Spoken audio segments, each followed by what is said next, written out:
Buenos días, buenas tardes o buenas noches. Mi nombre es Kinra Aguirre de la Luz y con motivo del Congreso Nacional número 56 que celebra la Sociedad Matemática Mexicana, les presento la plática titulada Métricas de P en conjuntos difusos.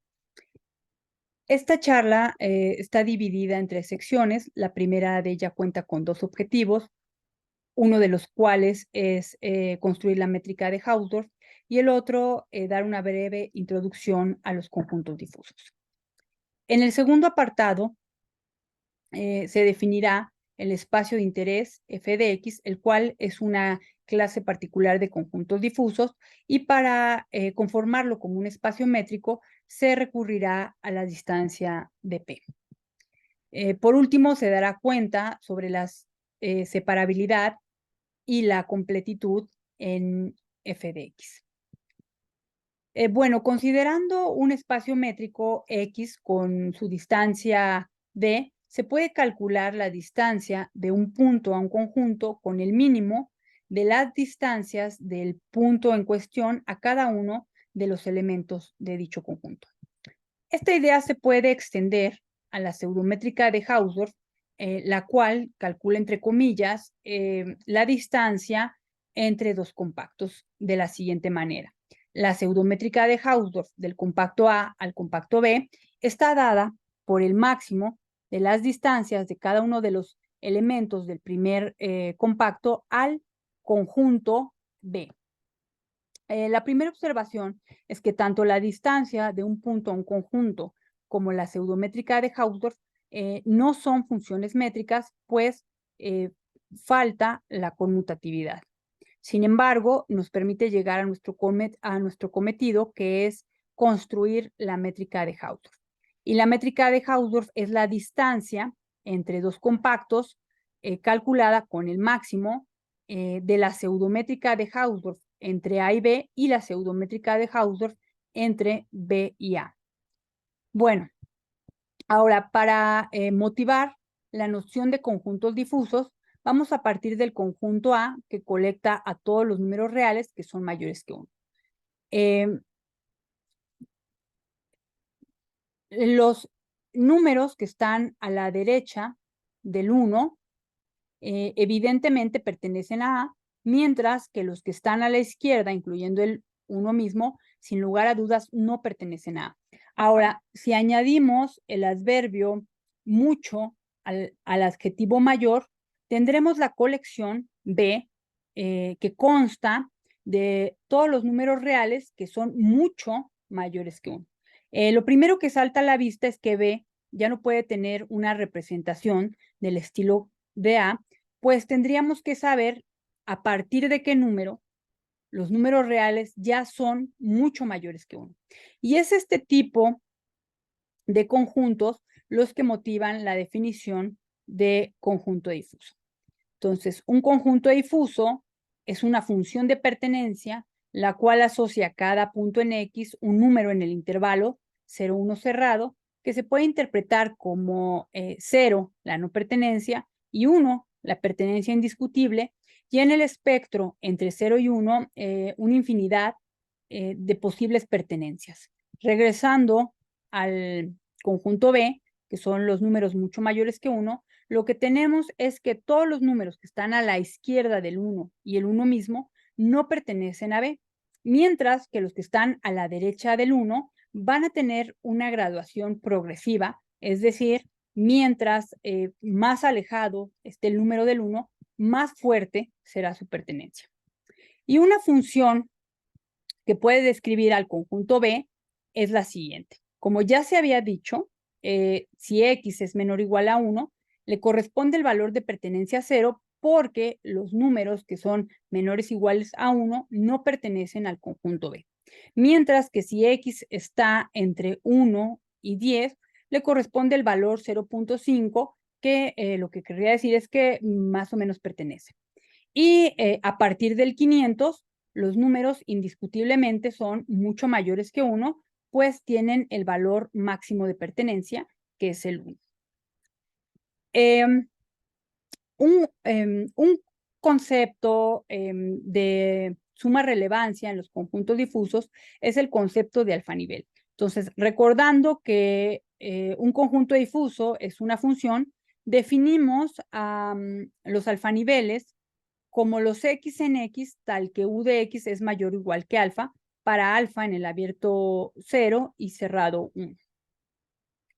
Eso nos permite dar una nueva caracterización a los conjuntos difusos, la cual está dada no solo mediante su regla de correspondencia, es decir, para definir con toda seguridad un conjunto difuso, puedo hacerlo mediante su regla de correspondencia explícita o mediante sus alfaniveles. Y para completar la definición con respecto a alfa, definimos U0, que es llamado el soporte de U, como la cerradura de los x en x, tal que U de x es estrictamente mayor que 0, lo cual se puede reescribir como la cerradura de la unión de todos los alfaniveles. Y con esto ya podemos definir a nuestro espacio f de x. Entonces, el espacio f de x consta de todos los conjuntos difusos, que en particular son funciones que cumplen, que son funciones semicontinuas superiormente, que existe un x en x tal que u de x es igual a 1 y que su soporte es compacto. Y como ya se había advertido con antelación, para conformar a f de x como un espacio métrico, vamos a recurrir a las distancias de P. Entonces, la distancia de P entre dos conjuntos difusos va a ser la raíz pésima de la integral de Lebesgue de 0 a 1 de las distancias de Hausdorff a la P entre sus alfaniveles. Es decir, la distancia de P entre dos conjuntos difusos compila las distancias de Hausdorff entre sus alfaniveles. Y lo primero que notamos es que X con su propia métrica es isométrico al espacio de las funciones características con X en X con la distancia de P. Y más aún, este encaje es cerrado. Esto nos permite llegar a una de las promesas de esta plática, que era establecer algunos resultados con respecto a la separabilidad de f de x. Y lo que tenemos es que f de x con la métrica de P es separable si solo si lo es también el espacio X con la métrica D. Bueno, en una dirección, si suponemos que f de x con su métrica es separable, entonces también lo será el espacio de las funciones características con x en x con su misma métrica, y eso va a implicar que el espacio x con la métrica D también es separable. Y para la otra contención, es decir, perdón, para la otra implicación, es decir, cuando suponemos que X es un espacio separable, lo que tenemos que hacer es construir en f de X un conjunto numerable y denso con respecto a dp. Bueno, esto lo vamos a hacer partiendo de nuestra hipótesis de que X ya tiene un conjunto denso numerable. Y entonces proponemos a dicho conjunto como la colección de los conjuntos difusos en f de x, tal que su soporte es finito, su soporte está contenido en el denso numerable que traía x, y para asegurar la numerabilidad, la imagen de x bajo estas funciones va a estar contenido en los racionales. Y bueno, esto es para ilustrar al conjunto phi. Aquí tenemos en verde representando a x. Los puntitos simulan el denso numerable en x, y por el otro lado, en azul, tenemos el intervalo del 0 al 1 y las rayitas, los racionales comprendidos en dicho intervalo. Entonces, los phis que estamos colectando son las funciones que tienen un soporte formado por elementos del denso en X y además una cantidad finita de ellos. Y la otra condición es que la imagen de X va a dar a un subconjunto de los números racionales. Bueno, desgraciadamente no podemos tener un resultado similar con respecto a la propiedad de completitud, pues el siguiente ejemplo muestra que suponiendo la completitud de X, no podemos asegurar la completitud de f de X.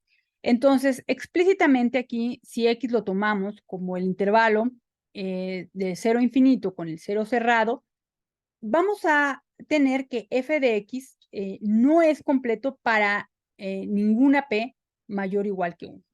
Y bueno, lo que hay que hacer es construir una sucesión de Cauchy en f de X y que no sea convergente en f de X. Esta sucesión la construimos por recursión y vamos a usar sus alfaniveles para definir a cada uno de estos conjuntos difusos.